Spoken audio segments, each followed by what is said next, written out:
In the pre-dawn twilight, a woman was wandering, holding a small child in her arms. Her whole appearance spoke of a night that was not an easy one. Behind her, she was leaving her old life behind. A deserted area, only wolves witnessed the terrible events. The woman sat upright on the ground cradling the baby. It was chilly, but another hour and the bright disk would hover overhead until late afternoon. We must hurry. At the edge of the ravine there was a parked car. The woman had no documents for it, but she had the keys. She carefully put the baby in the back seat, started the car, and drove off, glancing in the mirror. Another woman was looking at her. There was nothing left of her. The wind picked up the ashes and scattered them over the valley. Soon there would be no reminder of what had happened here one night. Grisha looked at Yulia for almost 6 months. 6 months of courtship, dates in the park and cafes, a joint vacation, and finally, after all the thinking, he proposed to her. Yulia was only waiting for it. She was already 30 and no one called her to marry. Yes, there were romances, but it did not come to the registry office. She was afraid of not having time to give birth and being alone. With Grigory they met at an exhibition. The next day he called back and spun. A month later the man introduced Yulia to her mother, the strict Veronika Sergeyevna. Grisha's mother almost interrogated the girl about her family, health, hereditary diseases, and asked strange questions about faith, but rather atheist, not that she did not believe. Yes, there are some higher forces, but I do not go to church, said Julia, which for some reason pleased the future mother-in-law. 3 months later they signed, and Julia moved to her husband, in the country house. Grigory built a large one outside the city. Before the marriage lived there alone. His mother preferred the city. Grisha earned well, though Julia did not fully understand what he does. The house stood in a rather lonely place, practically in the forest. At first Yulia hastily left her job, took up the household and family. She brought order and coziness in the house, divorced flowers, and even had chickens. Grisha now always waited in the morning hot breakfast and in the evening fresh dinner.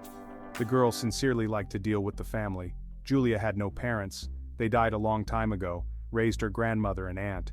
Grandmother did not become 10 years ago, Aunt 5. The girl inherited her aunt's apartment, she was single, and her grandmother's house with her savings. She rented out the real estate, the money went to the account. She did not tell Grigory about her money. She herself did not understand why she had never told him about her savings. 1 year after the wedding, my mother-in-law came to visit. She looked around the house, had a delicious lunch, and went out on the veranda, inviting Yulia with her. When should I expect grandchildren? You both are not getting younger. The clock is ticking. Veronika Sergeyevna asked her directly. Yes, we haven't thought about it yet, Yulia hesitated. Or do you have problems? No, I'm fine. But Yulia didn't know whether it was true or not. After the departure of her mother-in-law, Julia checked in the clinic and exhaled. She was fine.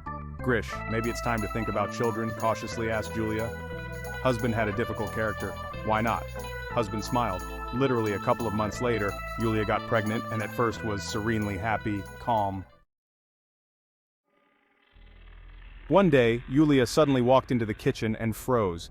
Her husband hadn't heard her enter and was pouring some kind of solution into her juice, which she had made herself. She went out quietly, and when he brought the glass, she did not drink. Why don't you drink? Her husband asked. You wanted to. The heartburn came on suddenly. Yulia lied. So, this is the same juice against heartburn, insisted Grisha. Grisha's cell phone rang and he went outside to talk. Yulia quickly went to the kitchen, poured the juice and rinsed the sink. She was very puzzled by her husband's behavior. He was just as affectionate and kind, but now the girl was watching him stealthily. She was elementary afraid for herself and the health of the baby. Time passed, the belly grew, labor was approaching. Mother-in-law often began to come, but purely to help the future mom. Julia plunged into the preparation for labor, buying small things for the baby and the arrangement of the nursery. She gladly chose pinnets, cradles, powder, and other nice little things. And if the girl's mood was getting better, then Grisha is quite the opposite. He began to sleep badly, was often thoughtful, and immersed in himself. Julia even thought of treason, but banished these thoughts. Then the spouse, as if woke up and became the same. The contractions began in the afternoon and lasted until late at night. Grigory took his wife to the maternity hospital. It was a paid clinic. Yulia was taken care of from all sides. Her mother-in-law rushed to the clinic and sat in the corridor until her grandson was finally born. Yulia, hearing her son's first cry, forgot about pain, fear, everything seemed so petty. Here it was, her new meaning of life. Later, when the woman and the child were transferred to a separate room, Grigory and his mother were already waiting for them there. They looked at the baby with avid curiosity. "What shall we call him?" asked Yulia. "Anton," answered Grisha. "Will be Anton." "Good name," approved mother-in-law. Yulia also liked it. Veronica left.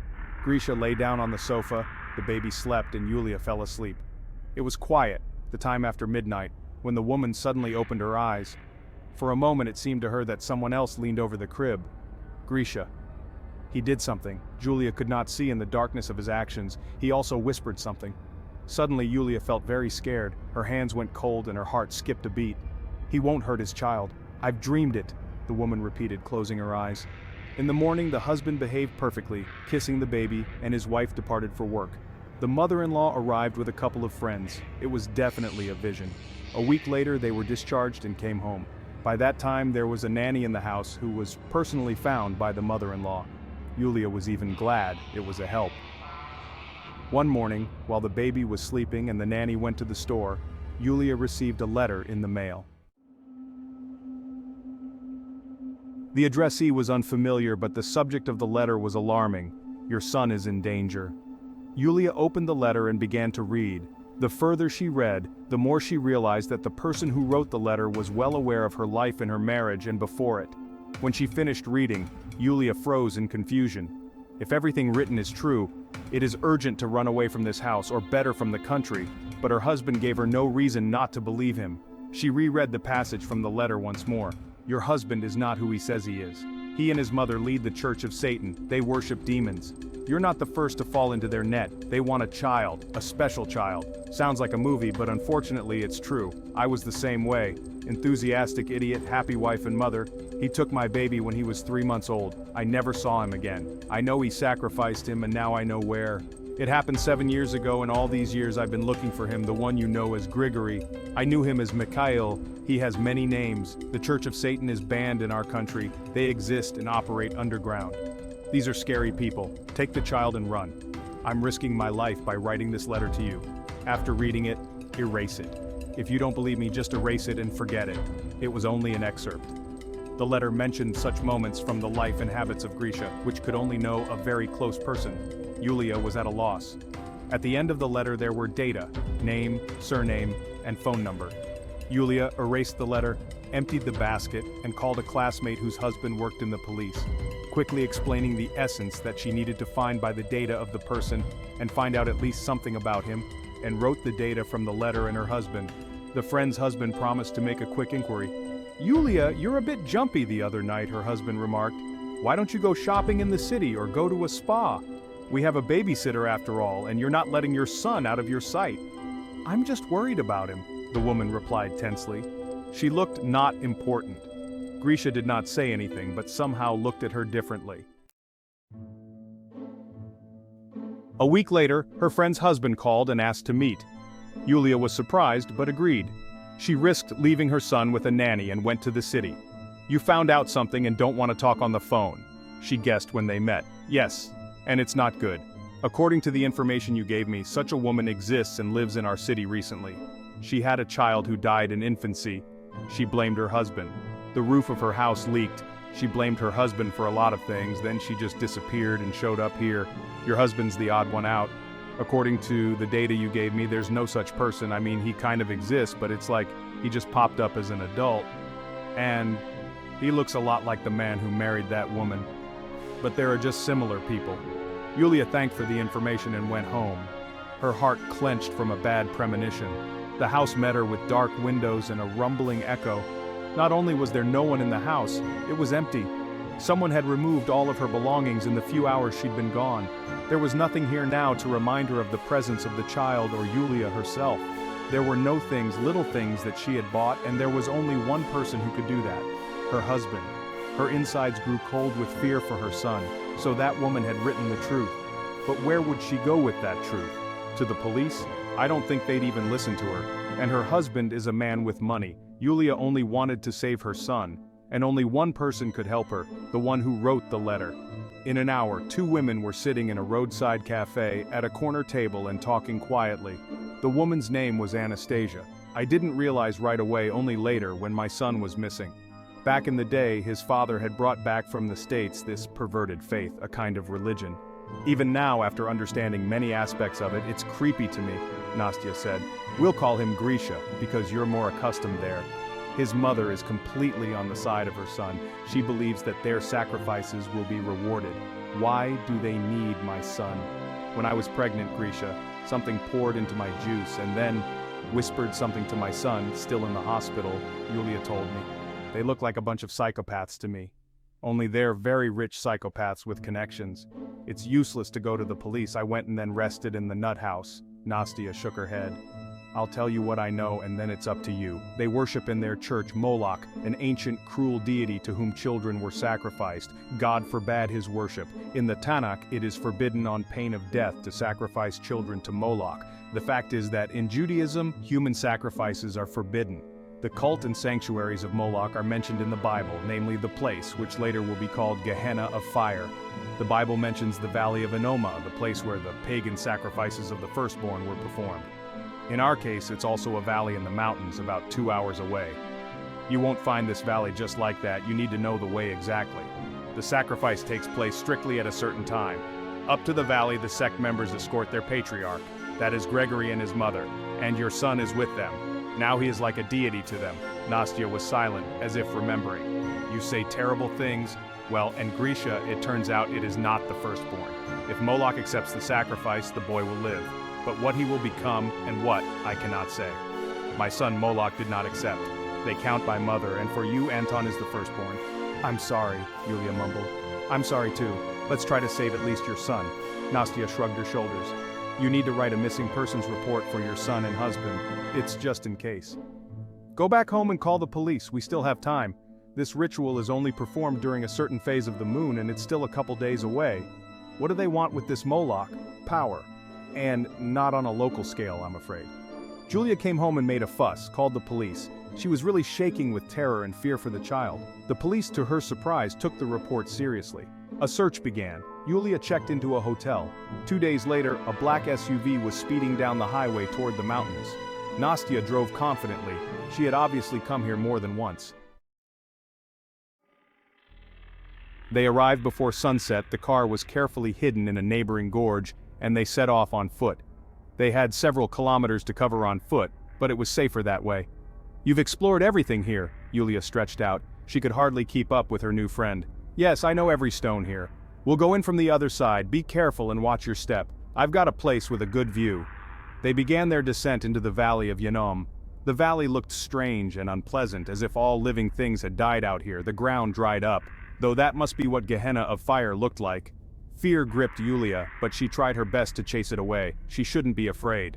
Nastya led her to a small cave in the rock which offered a magnificent view of the valley and the altar of Moloch's sanctuary. It gets dark quickly in the mountains, but the girls didn't turn on their flashlights so they wouldn't be seen. They heard muffled singing directly below them, the light from the torches revealing the presence.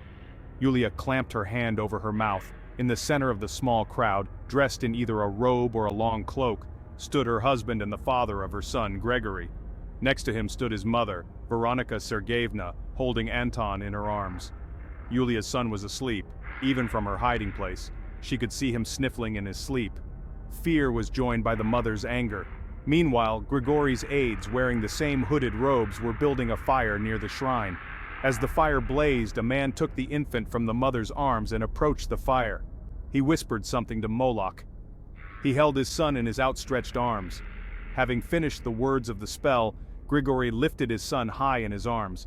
Suddenly, thunder rumbled over the valley, a pair of lightning bolts striking very close to the crowd. The people were frightened and a timid whisper of protest echoed through the valley. The silhouette of a creepy creature appeared in the darkness. It approached quickly and stopped next to the altar where the infant was already lying. Moloch sniffed and spoke. Words flying from closed lips sounded in a dead language. Except for Gregory, no one understood. But Grigory himself realized one thing, and the most important thing. He was finished. The next events took literally a few minutes. Yulia and Nastya sat in their hiding place watching in horror the bloody feast of the ancient deity. Moloch tore his worshippers apart, pouring blood all around. Some managed to escape, but neither Grigory nor his mother did. They were the first to receive their punishment. Suddenly, Moloch turned his attention back to the child. He spoke in a dead language addressing the little boy. Yulia couldn't stand it and jumped out of hiding, rushing to the child. Nastya rushed after her. "Stop, he will destroy you! For him we are dust!" shouted Nastya, panting. Yulia ran right in front of Moloch and grabbed her son from the altar and pressed him against her. She retreated a couple of steps, making it clear that she would protect her child to the end. "Ima!" the monster said loudly. It was a word Yulia knew, mother in Hebrew. Before Nastya could get to Yulia, Moloch turned to her. Yulia turned away so as not to see the terrible picture. After that, Moloch simply vanished into thin air. The guilty have been punished.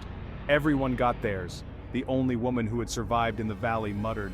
She wandered toward the gorge, holding her son close to her. The boy continued to sleep, not awakened by the terrible screams of the men or the shaking. There was a crackling sound behind her. She could taste the ashes on her lips. Turning around, she froze for a moment. The valley was on fire. Yulia inherited the entire fortune of Grigory and his mother, as Veronica had made a will for her son. From the country house, she returned to her apartment, made repairs, and quietly raises her son. After all the events, the girl tries to bring up her son in the Orthodox Christian faith. She tries to protect him from evil, but realizes that it is impossible. Her son on some part of himself is evil. She realized it even then. Only Julia is sure that all children are born pure and innocent, and evil they become with wrong upbringing and bad influence. The sect did not disintegrate, they just went to the bottom. At first, Julia was very afraid to even go to the store for 10 minutes. She was afraid to let a craftsman or a doctor into her home. Gradually she calmed down. No one was chasing them or looking for them. Probably, after the death of the leaders, the sectarians had not yet found new ones.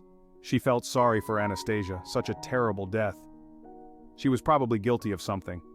All those who were present in the valley that night are missing, except Grisha and his mother.